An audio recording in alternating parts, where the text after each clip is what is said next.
Imaginemos abrir el teléfono o celular por la mañana y en lugar de encontrar la típica pantalla con los pasos caminados en el día o las reproducciones de un video, lo que aparece en el centro es un contador global. Ujú, pero un contador un poco distinto. Exacto, un contador de oraciones.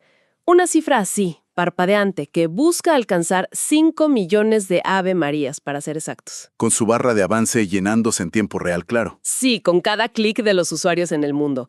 Y bueno, nuestra inmersión de hoy nos lleva a analizar un texto que, fíjate, argumenta que este cruce entre la tecnología moderna y las creencias ancestrales ha cruzado una línea, digamos, muy peculiar. Y según los autores, bastante peligrosa. Totalmente. Vamos a explorar a fondo un documento sumamente provocador titulado La Rosa de la Verdad, un manifiesto contra la hipocresía institucional y la mercantilización de la fe. Es un título fuerte, sin duda. Muy fuerte. Y, a ver, para quienes nos acompañan en esta exploración, es fundamental establecer las reglas del juego desde el primer segundo. Claro. El contexto. Sí, porque en este espacio no estamos para juzgar la fe, ni la devoción, ni las creencias de absolutamente nadie. Soy muy enfática en esto. Nuestro objetivo es puramente analítico. Exacto. El enfoque metodológico es clave aquí. Nuestra misión es, diseccionar los argumentos de este manifiesto, entender sus piezas y ver cómo construyen esta crítica tan severa hacia las instituciones religiosas. Porque detallan un cruce loquísimo, ¿no? Entre la devoción, la historia y, sorprendentemente, las tácticas de marketing digital. Ujú.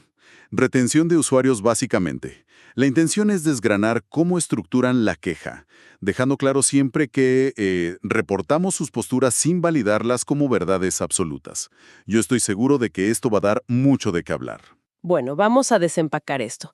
Todo este análisis, toda la arquitectura crítica del texto, nace de una chispa muy específica. La campaña de Osana. Así es, una campaña masiva en una plataforma digital llamada Osana. Pero antes de meternos en la filosofía, necesitamos entender el mecanismo, o sea, cómo funciona operativamente esta iniciativa. Pues mira, la arquitectura de la campaña se construye sobre un modelo de colaboración masiva, como el crowdsourcing. Ajá, pero llevado a la fe. Exactamente.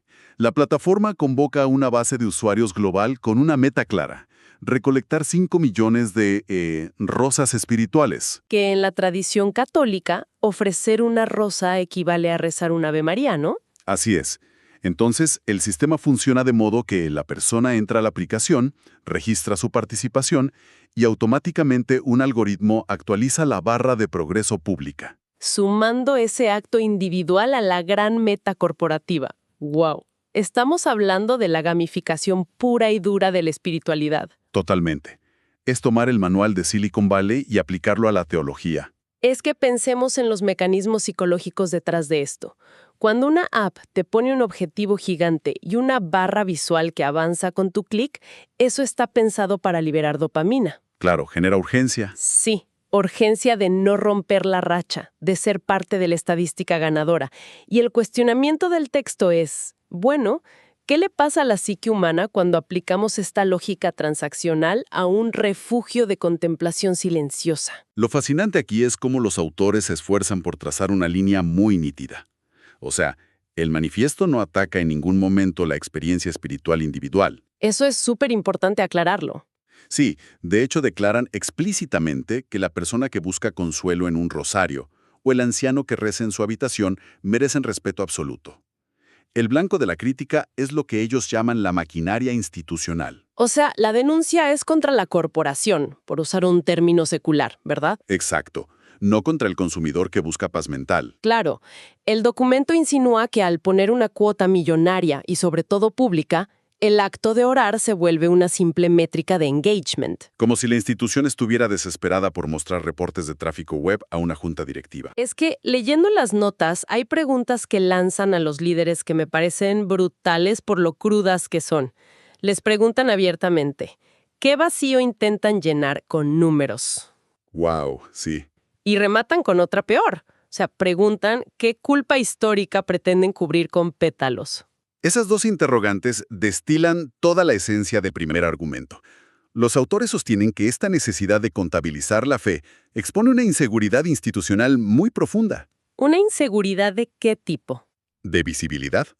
El documento plantea que la estructura prioriza el espectáculo y las métricas de obediencia por encima de una búsqueda genuina de crecimiento interior. O sea, convierte en un mes de reflexión en un reto digital de retención de usuarios. Exactamente. Según el texto, esto evidencia que necesitan reafirmar su vigencia pública. Para ellos, esos 5 millones de rosas funcionan como un dashboard, un tablero de datos diseñado para proyectar relevancia ante el mundo. Transforman una necesidad emocional en un indicador clave de rendimiento. ¡Qué fuerte! Sí. Ujú. Pero, a ver, para que un indicador así funcione, para que millones interactúen, necesitas un ancla emocional gigante, un rostro. Y ahí entra la figura de la Virgen María. Claro. Y pasamos de cuestionar la tecnología a cuestionar el símbolo central. La segunda gran crítica apunta a cómo se ha manipulado esta figura. El manifiesto dedica muchísimo espacio a denunciar lo que califican como un silencio selectivo. Exponen la tesis de que, por siglos, la jerarquía, que describen como exclusivamente masculina, editó la identidad de María. ¿Editó en qué sentido? Bueno, el planteamiento es que tomaron a un personaje histórico complejo y lo sometieron a un filtrado institucional, digamos, para que encajara en un molde político conveniente. Y me gustaría detenernos ahí, porque acusar a una institución milenaria de manipular la historia es un cargo enorme. Para que el argumento se sostenga, ¿cómo contrasta el documento a la María histórica real con la versión del dogma? El texto hace un contraste muy agudo. Describe a la mujer real del siglo I, una habitante de zona en conflicto, una refugiada que enfrentó persecución. Pobreza, el exilio. ¿No? Exacto. Y el dolor inimaginable de ver la ejecución de su hijo por un imperio. Era alguien que en su comunidad poseía voz, voluntad y una resistencia activa contra la opresión. O sea, una figura profundamente humana, cruzada por tragedias tangibles. Precisamente. Y ese es el punto opuesto a lo que, según el manifiesto, construyó el dogma eclesiástico. Afirman que le arrebataron deliberadamente esa humanidad para transformarla en un ideal aséptico de sumisión perpetua. ¡Guau! Sustituyeron a la mujer que sufrió por una estatua inmutable. Exactamente. Una estatua adornada con oro cuyo único propósito narrativo es ser el modelo de la obediencia sin cuestionamientos, sobre todo como estándar para otras mujeres. Aquí es donde se pone realmente interesante. Porque el choque de realidades genera una disonancia cognitiva monumental. Tienes a esta maquinaria pidiendo millones de homenajes digitales hoy, mientras el texto argumenta que llevan 2 milenios silenciando a esa misma mujer. Los autores no se guardan nada. Lo llaman un insulto a la inteligencia. Dicen que usan a la figura femenina como el mejor logotipo de relaciones públicas de la historia. Pero en las estructuras de poder le niegan cualquier autoridad. Es brutal. Pero, a ver, necesito introducir una duda razonable aquí. Claro, dime. Las burocracias milenarias suelen ser lentas. Rara vez hacen estos movimientos masivos sin un motivo urgente que los presione. Y el manifiesto afirma que esto no es casual. Entonces, ¿por qué ahora? Esa es una gran pregunta. O sea, ¿por qué lanzar de pronto una iniciativa tecnológica pidiendo millones de oraciones en este preciso momento histórico? El texto anticipa esa misma duda, fíjate, y responde metiendo una dimensión sociopolítica. No ven esta campaña como un despertar espiritual espontáneo. ¿Ah, no? No, lo codifican explícitamente como un llamado a filas. Un movimiento motivado por tensiones geopolíticas y crisis de demografía religiosa a nivel global. A ver, un momento, pongamos pausa. No estamos dando un salto lógico muy grande.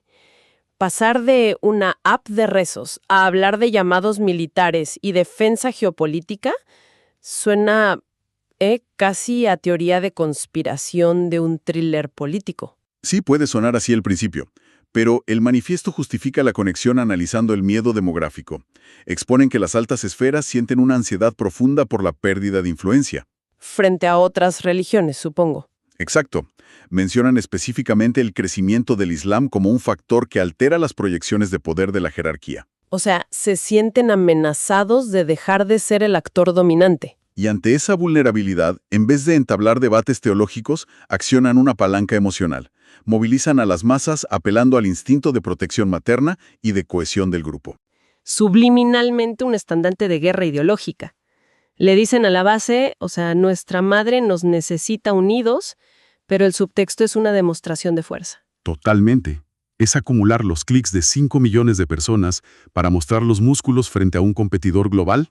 Es una lectura política fascinante de un acto de devoción. Y si conectamos esto con el panorama general, introducen un concepto clave, la administración del miedo. A ver, el texto reconoce los aportes de la religión, orfanatos, hospitales, arte, consuelo. Claro, no lo niegan. Para nada. Pero afirman que también perfeccionaron cómo administrar el miedo. En la Edad Media era la excomunión.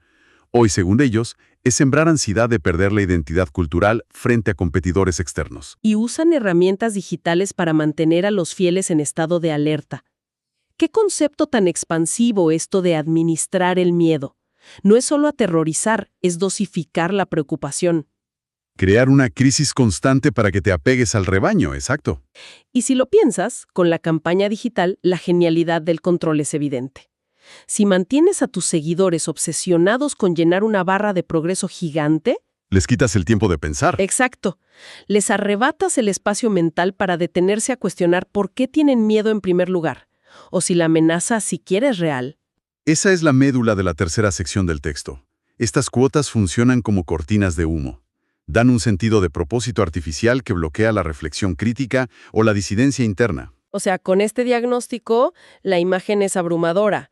Comercialización mediante dopamina digital, un símbolo histórico femenino desinfectado y una ansiedad geopolítica de fondo. Una deconstrucción total de la campaña. Sí, pero a ver, un manifiesto no puede ser solo queja, tiene que haber una exigencia. Después de desmontar todo esto, ¿qué le exigen a las instituciones? El reclamo fundamental es desmantelar lo que llaman el guión de control social.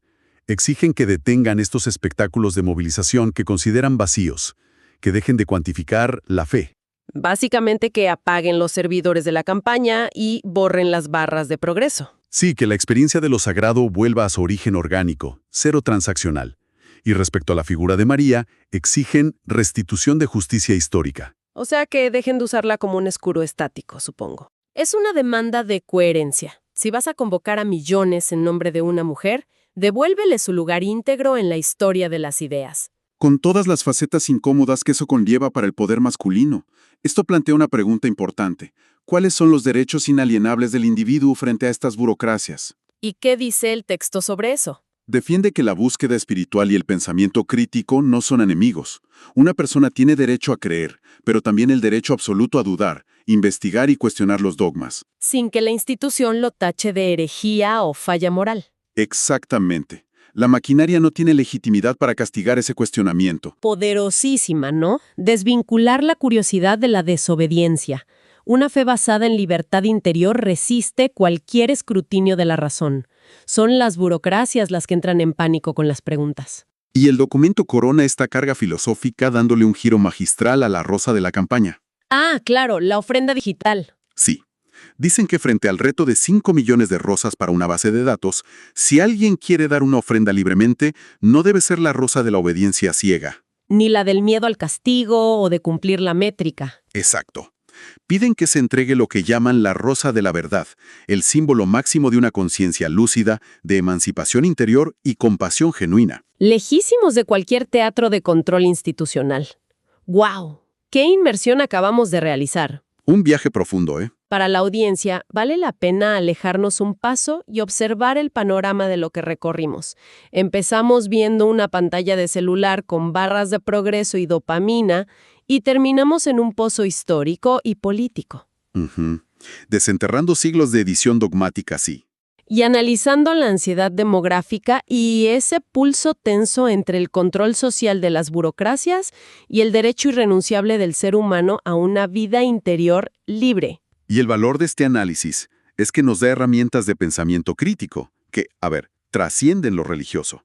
Porque estas metodologías de control, La reescritura de narrativas, el uso de símbolos, la administración del miedo. exactamente, son tácticas idénticas a las que vemos en campañas políticas, movimientos nacionalistas o estrategias de los gigantes tecnológicos hoy en día. Se vuelve una herramienta de supervivencia intelectual para el siglo XXI.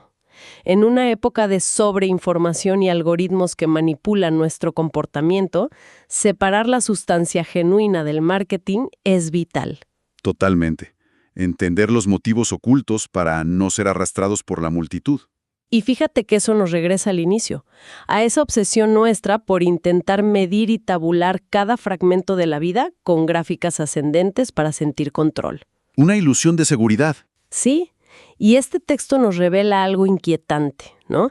Ni siquiera los espacios más privados y sagrados de la conciencia han escapado de la lógica de optimización a escala. Todo se vuelve datos. Y eso nos lleva irremediablemente a una reflexión final, muy provocadora, para que cada quien la analice en sus espacios. Si las instituciones de poder ya descifraron cómo gamificar nuestras creencias más profundas, usando dinámicas de redes sociales para organizar nuestros temores, ¡Wow! ¿qué fracción de la experiencia interior humana queda verdaderamente a salvo de ser un dato procesable?